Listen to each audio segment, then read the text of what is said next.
Egunon, Medicine Man, los últimos días del Edén. En algún lugar lo he visto incluso The Last Days of Eden.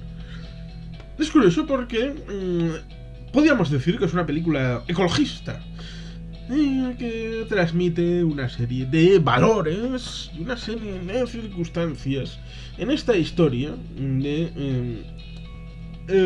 curiosamente, el autor de la historia, no hay una novela que tenga el sustrato, la historia está comprada al mismo autor de aquella película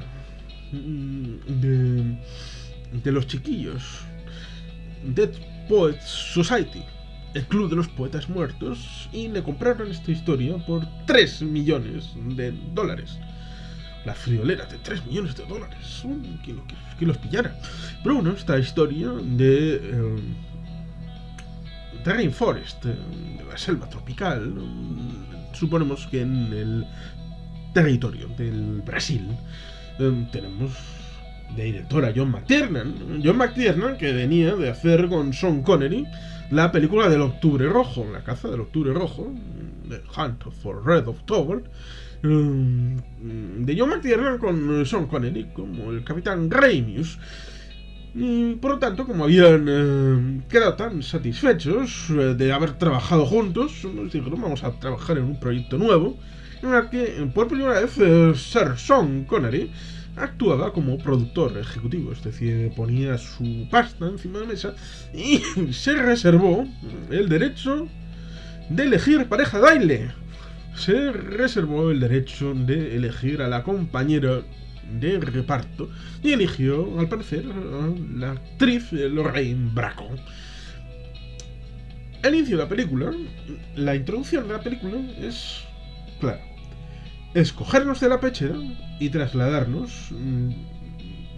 No nos viene lo que hay antes del avión, pero cuando el avión aterriza en Brasil, suponemos que llegado de la civilización, llegado de Nueva York, o de el equivalente nuestro de Nueva York, por ejemplo, en mi caso, algo mucho mejor que Nueva York, que es Bilbao, pues nos coge de la pechera y nos hace, mediante la composición del material audiovisual, es decir, con la música del gran Jerry Goldsmith acompañando las imágenes, nos transmite la idea desde la civilización transmutada en el avión y en el aeropuerto a todas las realidades de Brasil hasta llegar al campamento del Doctor Profesor Campbell, interpretado por Sean Connery. Y la doctora, pues, en realidad, la doctora Bronx somos nosotros. Nosotros estamos representados por la doctora, interpretada por Lorraine Bracco. Y nos cogen en el aeropuerto y nos llevan a través de todas las circunstancias que se ven hasta llegar al campamento, en el que se superponen 3 elementos fundamentales.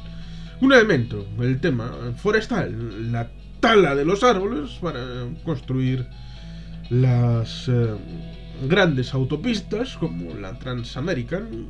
También se quería construir una autopista de costa a costa, como también tuvieron los Estados Unidos, la famosísima Ruta 66, que pocos recuerdan que la Ruta 66 lo era en tanto en cuanto a los años 30, la época del Dust Bowl, que en cierta medida está reflejada en la película Interestelar.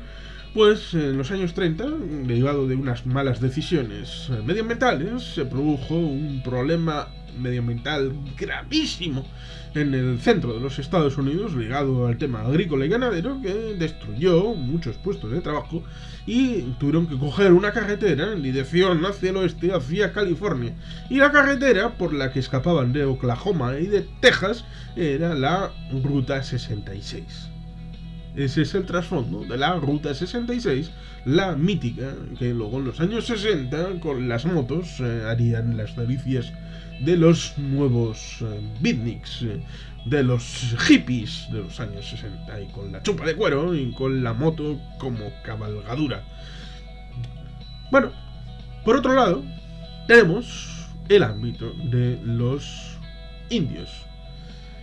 Es 1992 y es el quinto centenario, y a su manera John McTiernan y Sean Connery tratan de celebrarlo, recordando, sin decirlo, el asesinato masivo en forma de genocidio de los europeos occidentales, en este caso castellanos, respecto a los indígenas, con su malaria, con su viruela y con su lo que haga falta, para asesinar vilmente con bichitos y viruses y todas esas cosas pequeñitas que los americanos, después de la ruptura, el paso de Bering, el puente de hielo se rompió y los ciudadanos americanos no eran ciudadanos, eran indígenas, pero no eran ciudadanos. Los seres humanos que había en el continente americano se valieron por sí mismos para tratar de ser autosuficientes con los males que tenían allí, pero no tenían inmunidad natural autocomplacida para las maldadas enfermedades que habían superado en cierta medida los europeos, sobre todo vinculadas a la convivencia con los elementos ganaderos de los que carecían en América. Y por lo tanto, la llegada de los europeos pues, tuvieron ciertos problemas, y eso se quiere reflejar en cierta medida en esta película a través del personaje del señor Campbell, que tiene un trasfondo con también un problema de afección con los cerdos.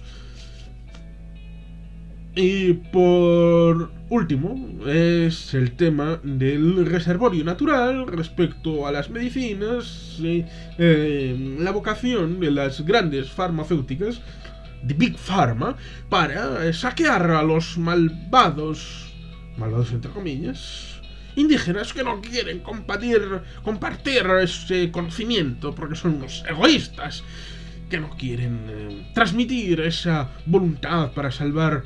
Claro, en cierta medida hay implícitos algunos debates científicos que están puestos encima de la mesa, que como son el tema de salvar al niño, y el niño simbolizando a toda la humanidad. No quiere salvar al niño, sí quiere salvar al niño.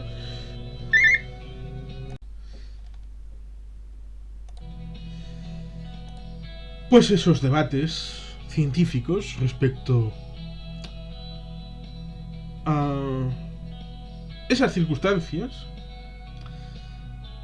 en la que,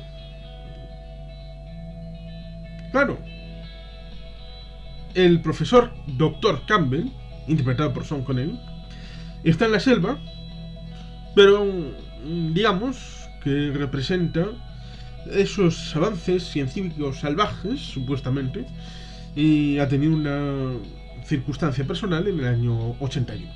No digamos más, la gente cuando vea la película ya se enterará qué es el asunto. Pero claro, es que después de tener un montón de tiempo de soledad, mucho tiempo, hace una petición a Aston, que es la farmacéutica, de quiero un ayudante y quiero un cromatógrafo. Y nada más. Y no quiere ningún contacto ni con Miguel, que es la persona más cercana occidental que tiene contacto con él. Le envían a la doctora Crane, una doctora interpretada por Lorraine Bracco, es decir, le envían a nosotros para que nos sumerjamos en aquel magma de la selva brasileña y de los indios y de todas aquellas circunstancias en la que se mueve esa posible solución, porque digamos que Aston tiene la idea de cortarle el grifo de todas las investigaciones. Lo sabremos porque tienen tanta paciencia con el Dr. Campbell. Y digamos que dice: he descubierto un elemento de cura para la plaga del siglo XX. ¿Cuál es la plaga del siglo XX? El cáncer. aquí conviene una pequeña reflexión de un científico social que no es médico y no es científico de esas ramas del saber, pero digamos que como politólogo responsable de la licenciatura de Ciencias Políticas que lleva mi nombre, porque tengo un título ahí, lleva mi nombre, Juan Carlos Pérez Álvarez, licenciado en Ciencias Políticas y de la Administración por la Universidad del País Vasco, pues puedo asumir la reflexión acerca de cánceres. Hay muchos.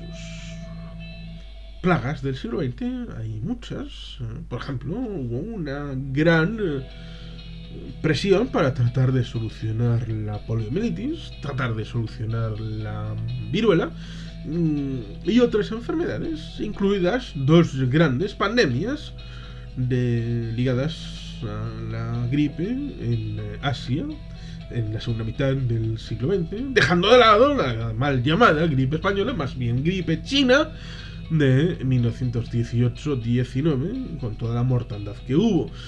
Es decir, el gran mal del siglo XX, el cáncer, cuando, por ejemplo, el SIDA tuvo mayor impacto, es una cosa curiosa. Pero también hay que añadir el hecho de que hay muchos tipos de cáncer y por lo tanto no puede haber una solución única, como se plantea en este film. Una solución única que pinchando ese mejunje ya está solucionado. Los ganglios, los nódulos ligados aquí remiten y desaparecen.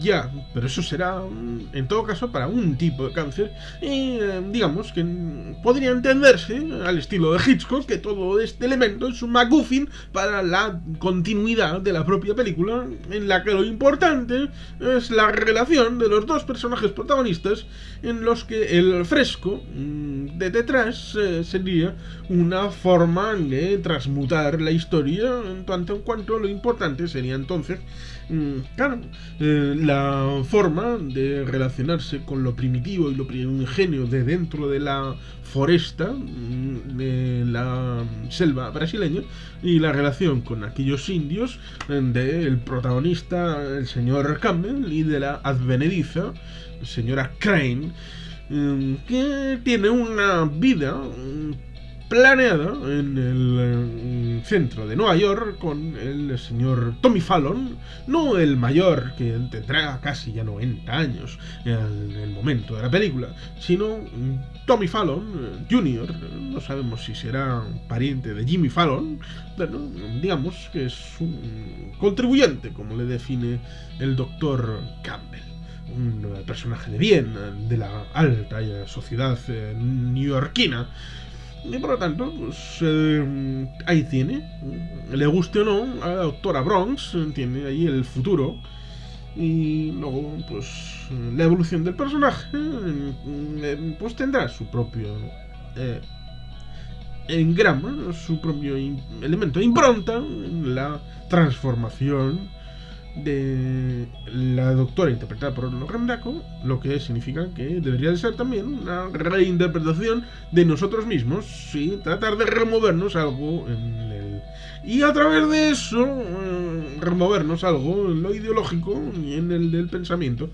Y es curioso porque, claro, aquí, saliéndonos un poco de la película, en el año 1992 se dieron los tratados, el Tratado de Río, la Organización de Naciones Unidas y el panel para el tema del cambio climático, y luego posteriormente se verá ampliado en Río +5, que fue la conferencia de Kioto, en la que estuvo el señor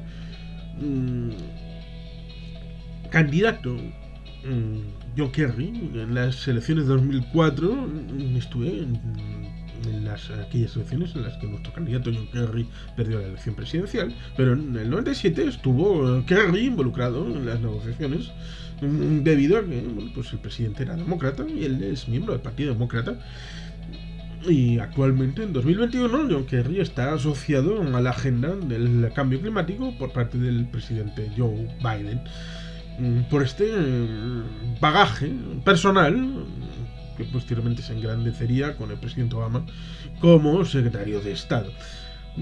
Y después todas las circunstancias posteriores. Sí, claro, luego te sale una Greta Thunberg que en vez de ir a Brasil, porque Bolsonaro dijo muchas tonterías respecto a la quema de la Amazonía, pero no debemos olvidar que el presidente Bolsonaro lo es porque lo han elegido los brasileños, no lo ha elegido un conglomerado de masones illuminatis en el centro de Suiza, lo ha elegido el pueblo de Brasil, con lo cual hay que responsabilizar a la gente de Brasil de elegir a alguien que toma las políticas públicas, que no es una novedad y que son parte del programa electoral que se presentó, como es el señor Bolsonaro. Son responsables de las políticas que hace su presidente, por lo menos de la mayoría que votó a favor del presidente Bolsonaro. Y la señora Greta Thunberg, en vez de poner una manifestación en Brasilia frente al presidente Bolsonaro, lo que hace es ponerse en Londres, en Bruselas, en Washington, contra la Unión Europea, en Canadá, en Montreal contra Trudeau, en la Casa Blanca, en vez de, por ejemplo, si hablamos de los mares, ¿quién echa más plástico a los mares? Lo diré, son 4 países, y no son Canadá, Estados Unidos, Reino Unido y la Unión Europea, no, son Vietnam, Tailandia, China e Indonesia. ¿Por qué no se va a esos países, a China, Vietnam, Tailandia e Indonesia, para ponerse enfrente de la Casa de Gobernación a decirles: ustedes son la vergüenza del mundo y están echando más del 70% de los plásticos que hay en los mares del mundo? No, es más fácil ir a Bruselas, a Londres, a Montreal y a Washington DC a decir las cosas. ¿A qué viene todo esto? Porque esta película, en cierta medida, es un elemento para tratar de cambiar nuestras conciencias y del valor, no solamente de lo natural y lo naturista, lo malo que es la civilización occidental, lo mala que es la Big Pharma, y lo que tenemos que agradecer a los indios nativos americanos, a los que tanto mal, precisamente en ese 5º centenario. Por eso hay que poner las cosas en perspectiva, en tanto cuanto parecía que había un problema de foresta, pero en 2021 hay mucha más foresta que en el año 1991. Han pasado 30 años y en general el mundo ha tenido más bosque. Otra cosa es que esté mal distribuido, pero claro, en Europa, donde vivo yo, tenemos más bosque que en el año 1991. Y eso, en parte, se debe a la política agraria común y a la voluntad de los Estados miembros de controlar la degradación del medio ambiente y de contribuir a una potenciación de una política verde. Y a pesar de ese liderazgo, se nos achacan cosas que a otros en el tercer mundo no se les achaca por vete a saber qué cosas. Como epítome he puesto a la señora Greta Thunberg. ¿Esta película merece ser vista? Sí, por supuesto, claro que sí. Es disfrutable, entretenida, con esa coreografía que se ejemplifica en el vuelo por la copa de los árboles de Lorraine Bracco y Sean Connery. Un Sean Connery alegre y divertido porque, entendiendo que detrás de las cámaras iba a jugar al golf, pues al personaje, el Dr. Campbell, pues le llevan unas pelotitas de golf y un palo que luego tendrá su importancia cuando se reconcilie con el chamán de la tribu, con el verdadero Medicine Man, que es al que le quita el puesto antes del inicio de la película, y por eso tendrá esa disputa por un Alka-Seltzer, por un problema de gastrocosas, que se soluciona fácil, pero eso no lo saben los indios, y por lo tanto a cualquiera que se solucione, por muy pequeño que sea, pues es un nuevo chamán, un nuevo Medicine Man. ¿Merece ser vista? Sí. Pero, como digo, no hay que ponerla en el altar de lo documental. Al fin y al cabo, es una película. No olvidemos que es una película y no es un documental. Para conocer la realidad, ahí están los estudios académicos ¿no? Google Academia, por ejemplo, y los papers científicos para acercarnos. Y también están los divulgadores científicos con más o mayor conocimiento de la realidad en todos esos niveles respecto a la foresta, respecto a los indios y su relación con las enfermedades y con Occidente, y por supuesto el tema de las farmacéuticas y no farmacéuticas y los medicamentos y cómo se establece la pauta para llegar a cabo la investigación y la solución para tener esos pequeños medicamentos que nos solucionan la vida en algunos aspectos y algunos momentos cuando estamos malitos. Pero al fin y al cabo, John McTiernan, Jerry Goldsmith, Sean Connery, Lorraine Bracco, la película de 1991-92, Los últimos días del Edén, Medicine Man, ahí la tienen, disfrútenla, y sin más, Esquerrik asko, agur bat, Beti Gelpean.